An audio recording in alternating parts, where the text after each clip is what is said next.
there back at the place. Yeah. I prefer the light bikes. Yeah. These old retro ones. Looks class to be fair. What's that? Looks class. Yeah, I like these. It's easy to work on. And, yeah.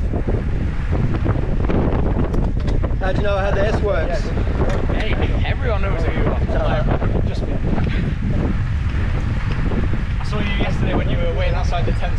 Oh yeah. You guys know that?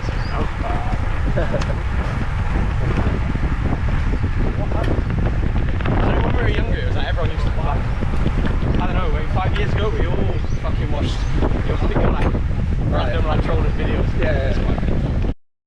Touring and Under 2024, amazing year.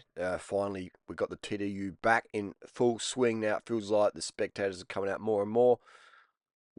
How do the pros train? You know, what are they like? What's the deal? How fast they go? Questions people have from the audience. Most of the pros here in Adelaide are coming for Touring and Under. Actually, all of them go out every day while they're here, and they just do rides around the local area. Generally try to go out to the courses just to check a bit of course recon, understand the terrain, the corners, the conditions, distance, where it'd be good for breakaways, etc., where the wind might pick up, things like that. So it's basically just a lot of course recon. They ride every day, all right, between 1 hour to 6 hours a day. They're out there. If it rain, hail or shine, if it's really, really hot, they're out there. If it's really, really rainy, they're out there. They just got to do it, They just got to do it because you have to be able to ride in the weather, in the conditions. Like if it's a really, really hot day, you have to go ride in there because you might be racing in hot weather coming up. So you just got to get out there and then take your appropriate clothing and make sure your hydration, your water and sugar intake is sufficient so you can recover properly.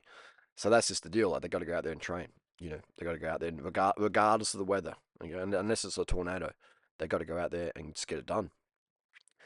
So yeah, life of the pro cyclist is not much glamour really. For most pro cyclists, it's not much glamour, and even for the most famous pro cyclists, the glamour there, it's not all there either. It's a sport that you do, for the love of it, for the money of it, for a combination of things. It's an amazing sport though. Cycling is my favorite sport. Cycling is my favorite sport, but cycling's also the best sport. I mean, look at this. Like, what other sport could a 46-year-old mammal, middle-aged man in lycra, go out and keep up and train? I could have ridden for hours with these guys. I had time constraints, etc., and they were fine me being there in the back. But like what other sport? I can't do that in Formula One. That's not really a sport. Soccer, running. I couldn't go run for hours with Kipchoge and stuff. I need a high level of conditioning to do that. But cycling, it's an amazing sport. It is the best sport. But it's also like, it's just cycling's an art. It's a culture. It's life, man. Cycling it's transport, man. You're not going to kick a soccer ball to work, are you? Okay, like you're not going to swim to work. You're not going to play tennis to work. But you can ride your bike to work. You can ride your bike with your kids. Your kids can ride to school. Cycling is the best sport. Cycling is the sport the world really needs. Cycling deserves more coverage than it gets. Okay, it deserves way more coverage than it gets.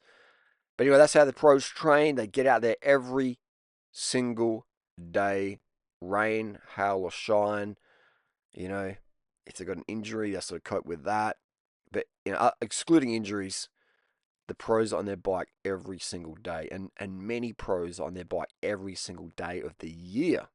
Maybe some of them have like a week, 2 weeks, 3 weeks off the bike if they live in really snowy, cold places. But otherwise, they're on their bike every single